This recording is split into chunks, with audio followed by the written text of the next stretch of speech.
Welcome to MarineMax in Wrightsville Beach. My name's Dean Ashton, and today we're on board a brand new Scout 175 Sport Dorado. The boat is a 2023. It has the crystal blue hull sides. For power, it has the upgraded 115 horsepower Yamaha 4-stroke. You have two jump seats here at the transom with a live well underneath the port side. Two individual captain's chairs that do rotate. And they also have a slider component, so you can adjust them front to back. You have a tilt wheel here at the helm.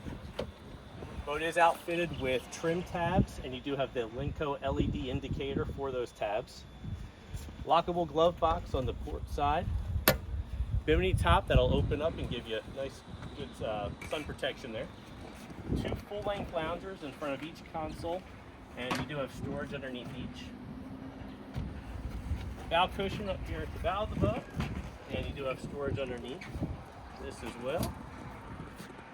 And in addition to that storage, you have a designated anchor locker.